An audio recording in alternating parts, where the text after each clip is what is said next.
ఉన్నారు. వాళ్ళు ముఖ్యమంత్రులు వెళ్ళి మంత్రులు వెళ్ళి ప్రారంభోత్సవాలు చేసుకోవచ్చు, కొబ్బరికాయలు కొట్టొచ్చు, కానీ చేసింది కేసీఆర్ అనే మాట ప్రజలకి తెలుసు, ఈ రాష్ట్రంలోని ప్రతి ఒక్కరికి తెలుసు.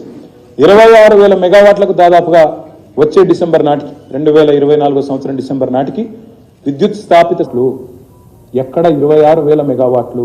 దయచేసి మీరు ఆలోచించండి. ఒక భద్రాద్రి 1,080 మెగావాట్ల సామర్థ్యం, యాదాద్రి 4,000 మెగావాట్ల సామర్థ్యం, భూపాలపల్లిలో 600 మెగావాట్ల సామర్థ్యంతో సోలార్లో వాళ్ళు మాకు 70 మెగావాట్లు అప్పజెప్పిపోయినారు 2013-14. కేవలం installed solar capacity was 70 megawatts.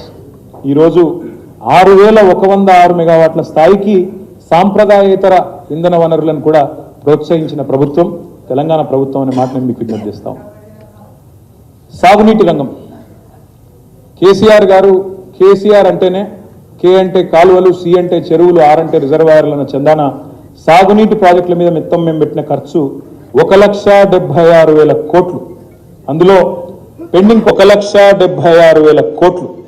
అందులో పెండింగ్ ప్రాజెక్టులు ఉండే. ఇక్కడ ఒక చాలా ఇంట్రెస్టింగ్ మాట, మన ఉత్తమ్ కుమార్ రెడ్డి గారు లేచి శాసనసభలో అంటారు, కాళేశ్వరం మీద మీరు 1,00,000 కోట్లు ఖర్చు పెట్టినామన్నారు, 80,000 90,000 ఖర్చు పెట్టినామన్నారు, 1,00,000 ఎకరాల కన్నా నీళ్ళు ఇచ్చిర్రా అంటారు. నేను వారికి గుర్తు చేస్తా ఉన్నా, మీరు మాకు అప్పచెప్పిపోయినాడు పాలమూరు జిల్లాలో, మా చంద్రశేఖర్ రెడ్డి గారు ఇక్కడే ఉన్నారు, పాలమూరు జిల్లాలో కల్వకుర్తి, నెట్టెంపాడు, భీమా 3 కూడా పెండింగ్ ప్రాజెక్టులుగా ఉండేది, పూర్తి కాల. మాకు అప్పచెప్పినాడు దాదాపు 70-75% పనులు పూర్తయినట్టున్నాయి, లేదా 70% 65% పూర్తయింది. కానీ మా ప్రభుత్వం వచ్చిన తర్వాత చిత్తశుద్ధితో పెండింగ్ ప్రాజెక్టులను రన్నింగ్ ప్రాజెక్టుగా మార్చి ఒక 3,000 కోట్ల రూపాయలు ఖర్చు పెడితే ఇవాళ ఒక్క పాలమూరు జిల్లాలో ఆ మిగిలిన పనులు పూర్తి చేస్తే ఒక్క పాలమూరు జిల్లాలో దాదాపు కొత్తగా 6 లక్షల ఎకరాలకు నీళ్ళు ఇచ్చింది మా ప్రభుత్వం. రేపటి రోజు నన్ను ఎందుకు చెప్తా ఉన్నా ఈ మాట అంటే, ఇప్పుడు మేము కాళేశ్వరం మొత్తం సిస్టమ్ అంతా బిల్డ్ చేసినాం. ఎక్కడ హెడ్ ఉంది, ఎక్కడ టెయిల్ ఉంది మీకు తెలుసు. కాళేశ్వరం మేడిగడ్డ నుంచి మొదలు పెడితే ఇక్కడ కొండపోచమ్మ సాగర్ దాకా మొత్తంగా ప్రాజెక్టు మరి పూర్తి స్థాయిలో నిర్మాణం చేసినాం. మొత్తం ఈ 10 ఏళ్లలో 204 టీఎంసీల రిజర్వాయర్లు, అటు పాలమూరు రంగారెడ్డి, సీతారామ, కాళేశ్వరం 3 కలిపితే 204 టీఎంసీల రిజర్వాయర్ల ఏర్పాటు చేసింది మా ప్రభుత్వం. 204 టీఎంసీలు అంటే ప్రజలకు ఒక అవగాహన ఉండాలి కాబట్టి, మీరందరూ హుస్సేన్ సాగర్ చూసే ఉంటారు. హుస్సేన్ సాగర్ యొక్క కెపాసిటీ 1 టీఎంసీ అంటే 204 హుస్సేన్ సాగర్లను ఇవాళ ఏర్పాటు చేసి ఎక్కడికక్కడ నదులు కిందున్నాయి, నేల పైనుంది, ఎట్లొస్తాయి నీళ్లు అనే వాళ్ళకు సమాధానం చెప్తూ ప్రపంచంలోనే అతిపెద్ద లిఫ్ట్ ఇరిగేషన్ ప్రాజెక్టులు కడుతూ అద్భుతంగా ఈరోజు మొత్తం ఇన్ఫ్రాస్ట్రక్చర్ అంతా వడ్డిచ్చిన విస్తరిలాగా ఇలా వాళ్ళ చేతిలో పెట్టినాం. మరి ఈ వడ్డిచ్చిన విస్తారికి మీరు చేయాల్సిందల్లా ఒకటే, దానికి మీరు కాలువలు ఏర్పాటు చేస్తే బ్రహ్మాండంగా పూర్తి స్థాయిలో ఒక నూతనంగా మేము తీసుకున్న ఈ ప్రాజెక్టులతో 50 లక్షల ఎకరాలకు సాగునీళ్లు, ఆయకట్టు స్థిరీకరణ అంటే స్టెబిలైజేషన్ ఆఫ్ ది ఎగ్జిస్టింగ్ ఆయకట్టు. మా ప్రశాంత్ రెడ్డి గారు ఇక్కడే ఉన్నారు. ప్రశాంత్ రెడ్డి గారి జిల్లాలో పక్కనే ఉండే ఆదిలాబాద్ జిల్లా, ప్రశాంత్ రెడ్డి గారు నిజామాబాద్ జిల్లా మధ్యలోనే పోచంపాడు ప్రాజెక్టు, ఎస్ఆర్ఎస్పీ ప్రాజెక్టు ఉంటుంది. ఆ ఎస్ఆర్ఎస్పీ పైన మహారాష్ట్ర వరుస బ్యారేజీలు కట్టిన తర్వాత ఎస్ఆర్ఎస్పీలోకి నీళ్లు రాకుండా నీళ్లు ఇంకిపోయి గోదావరి ఎండిపోయే పరిస్థితి.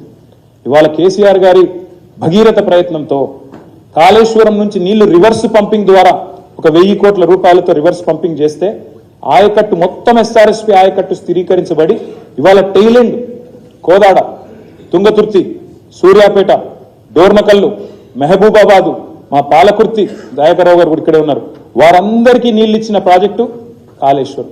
అట్లాంటి కాళేశ్వరం ప్రాజెక్టును కూడా బట్టగాల్చి మీదేసేటట్టు ఒక బరాజులో ఏదో అయితే, అంత పెద్ద కాళేశ్వరం ప్రాజెక్టులో ఒక్క బరాజులో చిన్న నిర్మాణ లోపం ఉంటే ప్రాజెక్టు మొత్తమే లోపభూయిష్టం అన్నట్టు చూపెట్టే ప్రయత్నం ఏదైతే చేసినారో అది శుద్ధ తప్పు. నేను అందుకే అంటా ఉన్నా, నూతనంగా 50 లక్షల ఎకరాలకు సాగునీళ్లు, ఆయకట్టు స్థిరీకరణ చేయడంతో పాటు వాళ్ళు గనక ఇప్పుడు కాలువలు కట్టుకుంటే, ఈ ప్రభుత్వం ఈ రాబోయే 3 ఏళ్లలో కాలువలు కడితే 30 లక్షల ఎకరాలకు అదనంగా సాగునీరిచ్చి స్థిరీకరించవచ్చు అనే మాట నేను రాష్ట్ర ప్రజలందరికీ కూడా ఈ ప్రజెంటేషన్ ద్వారా, ఈ నివేదిక ద్వారా నేను మీకు విజ్ఞప్తి చేస్తా ఉన్నా. ఇక్కడ అన్నింటికన్నా ముఖ్యమైన మాట, ఎందుకు పెరిగినాయి పంప్ సెట్లు అని మన ముఖ్యమంత్రి గారు అంటాడు అసెంబ్లీలో. ఎందుకు పెరిగినాయి? ఉచిత కరెంట్ ఒక దిక్కు, భారతదేశంలోనే అత్యధికంగా భూగర్భ జలాలు పెంచిన ఘనత మా ప్రభుత్వానిది, కేసీఆర్ గారి ప్రభుత్వానిది. మిషన్ కాకతీయ కావచ్చు, అద్భుతంగా అటవీ సంపద పెంచడం కావచ్చు, వర్షపాతం మంచిగా అపారంగా రావడం కావచ్చు, దానివల్ల భారతదేశంలోనే అత్యధికంగా భూగర్భ జలాలు 6 మీటర్లు పెరిగినాయి. ఇంకోవైపు 24 గంటల కరెంట్ ఉంది.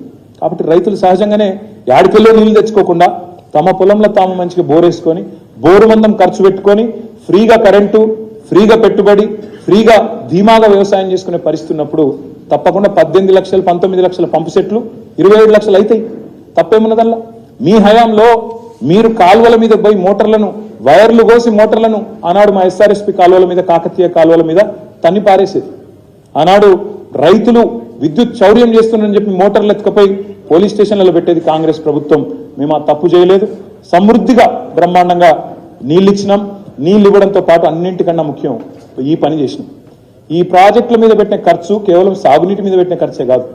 హైదరాబాద్ లాంటి మహానగరం రాబోయే 50 ఏళ్ల పాటు డోకా లేకుండా ఇటు సుంకిశాల నుంచి అటు గోదావరి నుంచి కృష్ణా నీళ్లు, గోదావరి నీళ్లు బ్రహ్మాండమైన తాగునీరు హైదరాబాద్కు కానీ రాష్ట్రంలోని ప్రతి పట్టణానికి కానీ ప్రతి పల్లెకు కానీ వాటర్ సెక్యూరిటీ ఇచ్చిన ప్రభుత్వం తెలంగాణ ప్రభుత్వం. దానికి ఎట్లా వెలగడతారు మీరు? ఒక మహిళకు కిలోమీటర్లు పోయి నడుచుకునే అవసరం లేకుండా, ట్యాంకర్ల దగ్గర యుద్ధాలు చేసే అవసరం లేకుండా తమ ఇంటిలో పెట్టిన నల్లాకు ఆ ఇచ్చిన ధీమాకు ఎట్లా వెలగడతారా సంపదకని చెప్పి కూడా నేను అడుగుతా ఉన్నా. ఇంకొక మాట కూడా మీకు చెప్పాలి. ఇక్కడ చెక్ డ్యాంలు మీ జీవితంలో నేను ఆలోచన చేయలేదు. మాంజీరా మీద ఒక చెక్ డ్యామ్ కట్టలే, మానేరు మీద ఒక చెక్ డ్యామ్ కట్టలే, మూలవాగు మీద ఒక చెక్ డ్యామ్ కట్టలే, మా మహబూబ్ నగర్ జిల్లాలో ఉండే వాగుల మీద ఎన్నడూ ఒక చెక్ డ్యామ్ కట్టలే. మా ప్రభుత్వం వచ్చిన తర్వాత 4,000 కోట్ల రూపాయలతో చెక్ డ్యాంల నిర్మాణానికి కూడా శ్రీకారం చుట్టినాం. ఒక్క సాగునీటి మీద పెట్టిన ఖర్చు ఇది. అది సాగునీటి ద్వారా సృష్టించిన సంపద, రైతుల స్వేదంతో పండించిన పంటలు, ఆ పంటల నుంచి వచ్చిన సంపద, దానికి ఎట్లా వెలగడతారని నేను అడుగుతున్నాను. దయచేసి ఆలోచించాలని చెప్పి కూడా రాష్ట్ర ప్రజలను నేను కోరుతా ఉన్నాను. ప్రపంచంలోనే అతి పెద్ద లిఫ్ట్ ఇరిగేషన్ ప్రాజెక్ట్ కాళేశ్వరం. మీరు ఎన్ని బదనాములు చేసే